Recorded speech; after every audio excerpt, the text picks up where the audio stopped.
My people, Africa's favorite president right now, Captain Ibrahim Traore, the revolutionary leader who has captured the hearts and minds of people all over the world, has made a decision that's sending shockwaves through the international community.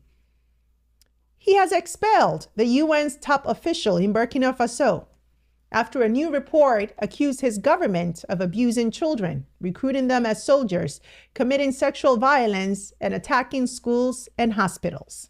Yeah. And he's telling the United Nations it's time to pack your bags and leave. Now, on one side, critics say that this is a red flag, right? A government that's silencing criticism, shutting out international monitors, and closing the door on accountability. And on the other side, supporters are calling it a bold stand, an African nation that's refusing to be dictated to by outsiders, rejecting what they see as biased reports and asserting its sovereignty. But for Traore and for his people, when a government that's leading a massive revolution at home, rolling out groundbreaking changes and inspiring hope for a generation, is accused of something this serious, it's not just criticism. For them, it's war. Because narrative is power. And they've seen this movie before. Visionary African leaders discredited, undermined, even destroyed. Not always by bullets, but by the stories told about them. And Traore is not backing down from what he sees as a fight for the truth and for his country's future. So today we're breaking down the real reason Traore is sending the UN packing and asking the bigger question: is this the silencing of criticism, as the critics say, or is it Africa finally standing up for itself? We're going to break it down, but first, a big welcome to all of our new subscribers and members. I am so glad you're here with us. And if you're watching and haven't joined us yet, please consider this your personal invitation. Because here at Planet Genius TV, we're committed to not just building a channel, but creating a home for global Black stories that are told with truth, with intention, and with power. And if that speaks to you, and I hope it does, then hit subscribe, but don't just stop there. Tap the bell, drop a super thanks, or join our membership community and be a part of what we're building here. Your support helps us do what we do even better, and we appreciate it. Okay, now let's get into it. Okay, so let's quickly recap what went down. On August 18th, Burkina Faso's government made it official. The UN's resident coordinator, Carol Flore Smerexianic, and please forgive me if I chopped up that last name, but basically she is persona non grata. And in plain English, that means she is expelled. Why? It all comes back to a UN report titled Children and Armed Conflict in Burkina Faso. The report covered the period from July 2022 to June 2024 and laid out some shocking numbers. 2,483 grave violations against 2,255 children. Kids being recruited as child soldiers, cases of sexual violence, attacks on schools and hospitals. The report points the finger at both sides: extremist groups linked to ISIS and Al-Qaeda, and local defense groups aligned with the state. And Traore, he isn't having it. They dismissed the findings as unfounded and claimed that the UN didn't consult them, didn't provide evidence, and published a report that damages the country's image without context. So, with one statement, they slammed the door and told the UN's top official, it's time to go. Now, from the Traore administration's point of view, this wasn't about silencing anyone. It was about sovereignty. They argue the UN dropped a damning report without proper consultation, without solid evidence, and without considering the complexity of the fight they're in. To them, this isn't just about numbers on a page. It's about image, credibility, and control. Because remember, Burkina Faso has been battling jihadist groups that have ripped through the Sahel for more than a decade. The government insists that it's making progress, and that reports like this undermine not just their authority, but their ability to rally support at home. think about it for a second. This is a government that's in the middle of a sweeping revolution. Traoré is building free healthcare systems, laying out roads through community support, investing in food and processing, pushing tech and innovation, trying to inspire hope where there was despair in his country. And when the UN accuses them of grave child rights violations, they see it as outsiders meddling, outsiders who don't live the daily reality of villages under attacks, schools under siege, or a state that's fighting for survival. For Traoré's supporters, expelling the UN isn't suppression, it's self-defense.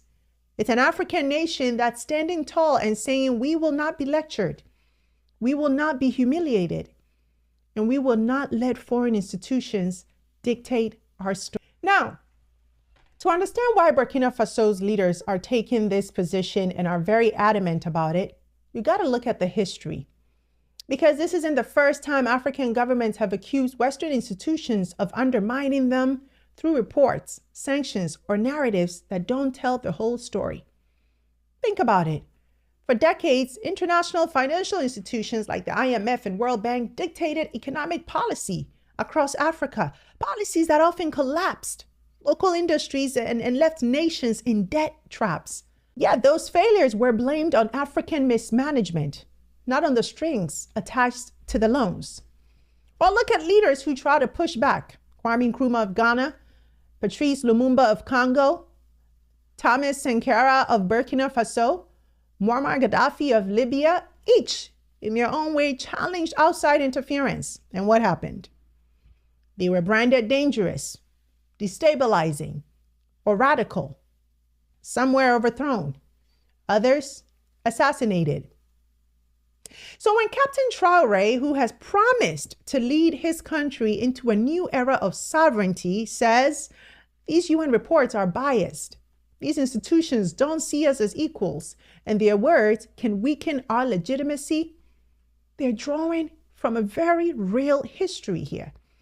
A history where Western institutions often had the final word, and African leaders who resisted pay the price.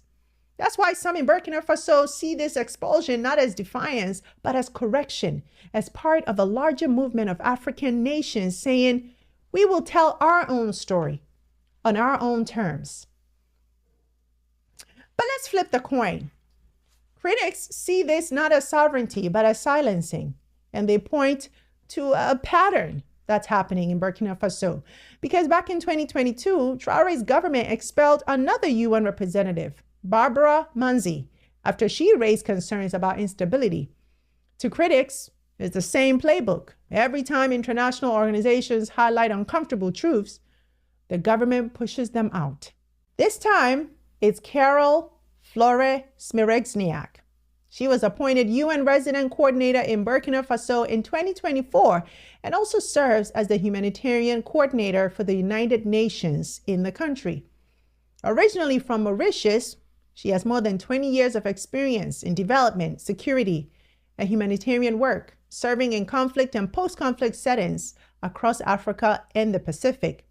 She's held senior roles in Côte d'Ivoire, Chad, Malawi, Papua New Guinea, and the UNDP Pacific Center in Fiji. So her credentials are quite extensive. But the Burkina Faso government again is arguing that they weren't consulted, that it relied on unfounded allegations and presented no real evidence. In their official statement, they said the report, quote, did not cite any documentation or court rulings to support the alleged cases of violations against the valiant Burkinabe fighters. So that's the two sides of the coin. But no matter how you feel about his decision, here's the truth. Captain Traoré has the right to make whatever decision he feels is in the best interest of his country and his people. He's accountable to his people, not to any foreign institution. And let me just say this, okay? If Donald Trump could expel a South African diplomat from the US just for saying something he didn't like, then Traoré has every right to expel a UN official he feels undermines Burkina Faso. Sovereignty works both ways. But here's the nuance, my people, because whether the findings of this report is true or not, there might have been another path, perhaps a more consultative approach. The UN could have first presented its findings directly to the government, giving them a chance to investigate and allow them to respond with facts before going public. But my people, here's the thing. This is bigger than one country. This is about Africa as a whole. Do we want Western institutions meddling in our affairs? Or do we want to build the capacity to solve our problems ourselves? Because here's what I don't understand. On one hand, some African nations call on the United Nations or on the West when crises break out, when elections go wrong, when peace deals collapse, when civil wars rage. They see those institutions as the only ones with teeth.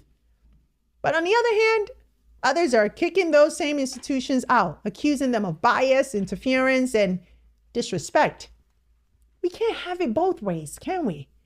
We can't ask the UN to come in to rescue us in one breath and then slam the door on them in another.